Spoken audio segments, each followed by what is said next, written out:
Tough job, it's a professional job, it's public safety at its best. It's the toughest beat in law enforcement, but it should not be made into commerce.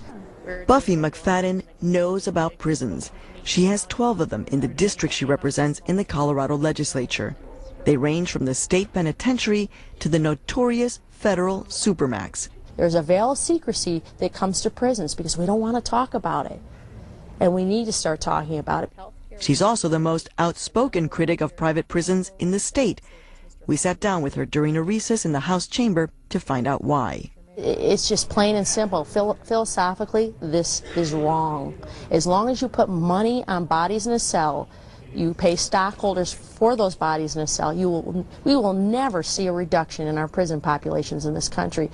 And in Colorado, where we've doubled our prison population in less than 10 years, it's despicable. Critics say the whole issue with you, Buffy, is that you're just allied to the unions that protect these workers that work in the state facilities.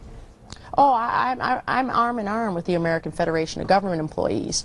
We really don't have a big union in the state as far as state employees in the prisons. I'm locked arm in arm. The irony for me that the unions at the federal facilities are almost 70% Republican. They're retired military. Their civilian job is working for the Bureau of Prisons. So they're stuck with a Democrat woman named Buffy, and they've probably, a lot of them have never liked a Democrat before. This year, the Colorado legislature is grappling with a dilemma. If the prison population continues to expand, the state will need another 4,600 prison beds by the year 2011. Unless something is done to reduce the growth rate, taxpayers will have to spend $800 million to build more prisons or turn to private contractors. I don't want to keep filling our prisons. I don't want to keep building prisons because every dollar I have to put into a prison takes away from my infrastructure on my roads, takes away from my infrastructure of building new buildings on college campuses, takes away insuring the people of Colorado, and it's the same at the federal level. Colorado's cash crunch has finally forced lawmakers to look at the causes of its prison crisis. Last year, the governor convened a criminal justice commission to review sentencing laws and parole policies that contribute to the state's dismal 50% recidivism rate.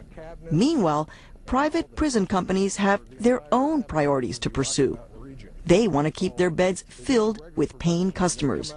One way is by shipping prisoners from state to state. In 2006, that policy became a matter of life and death for Glenn Hoffman, when he and eventually 479 other Colorado inmates were transferred from the Buena Vista State Prison in Colorado to a private prison in Oklahoma owned by the Corrections Corporation. He had been told he wasn't going to move because he got visits and because he had a job and he hadn't had any problems and he was doing well. And then all of a sudden they came around and threw a couple of bags into him and said, "Pack up, you're going." Colorado officials told us that prisoners like Hoffman are just the kind of low-maintenance, low-cost inmates that private prisons are looking for. Even though Hoffman was serving time for assaulting his girlfriend while high on meth, he was a well-behaved prisoner and strong enough to win a prison weightlifting contest. On one of the last times that he lifted at Buena Vista, that he had been lifting, and he said, "Mom, there just felt like I tweaked a muscle or something." The pain was actually early signs of bone cancer. And according to Hoffman in this home video from his Denver hospital room, the medical staff at the Corrections Corporation facility in Oklahoma ignored his constant requests for advanced treatment. It was taking me, a good 5-10 minutes just to get from the bed to the toilet in my cell, which is 2 feet apart. By the time the tumor was discovered, it had shattered his femur, and he was transferred to a hospital back in Colorado.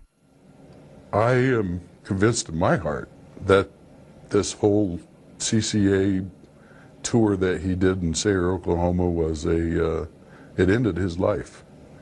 By the time they finally admitted that he had cancer, or finally allowed him to have an MRI, the cancer had already spread to his lungs, which reduced his survival rate from 70% to almost 0.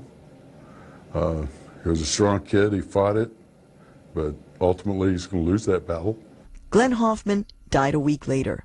His parents blamed the Corrections Corporation for neglecting him and the state of Colorado for moving their son so far from the help of his family.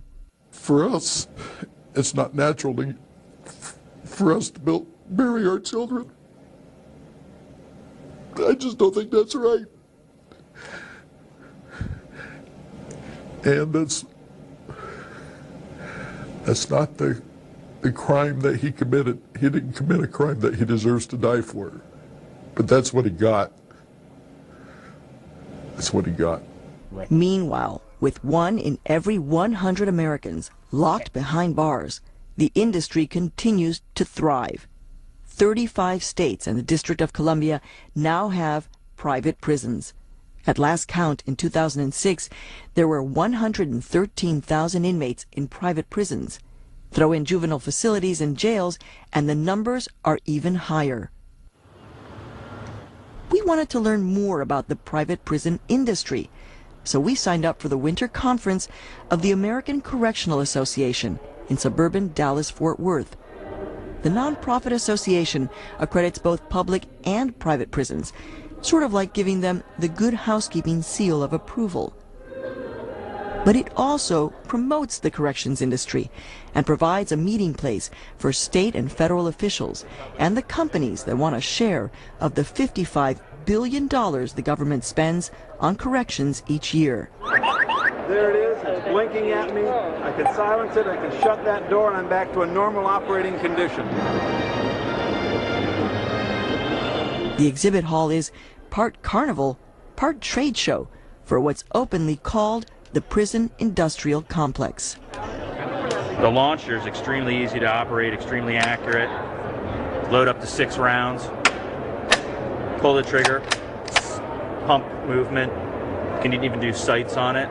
So you have a less lethal prisoner containment application. This is free, faith-based, rehabilitative television. But the biggest displays were from the private prison corporations.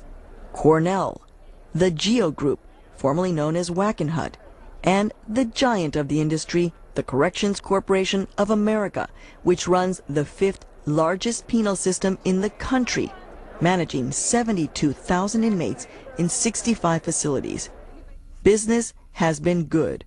Last quarter, its revenues were up nearly 11%, and it posted a $35 million profit. Louise Grant is Director of Communications and Marketing for the Corrections Corporation. If a state has no place to put all its prisoners, she's got the solution. The primary benefit to the state system is that they are not having to invest the capital dollars to build their own facility. They're not having to wait 3 to 6 years, so they get immediate relief. Grant is also a spokesperson for the company when it comes under fire in the media, which happens so often that there's even a section on the company's website to refute what it calls myths. Among them, that the corporation sacrifices quality and safety for profits. We have never in the company's 25-year history lost a contract due to poor performance. But there's another charge that won't go away.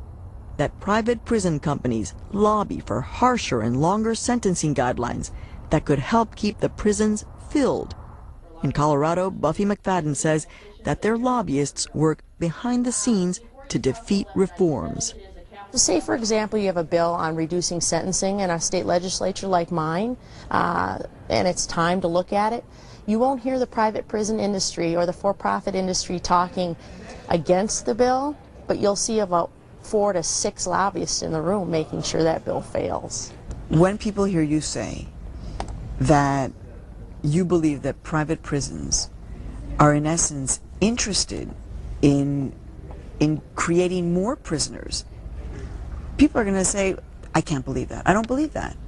They have an investment in making sure people fail. They'll argue back, no, they do care. But any company that makes money off a body in a cell, how can their mission be anything else? Absolutely and unequivocally, no corrections management provider ever is involved in anything having to do with sentencing legislation. We never have been, nor will we ever. That is not the role of the corrections management providers in this country. The Corrections Corporation of America told us that they do not lobby to increase jail time, longer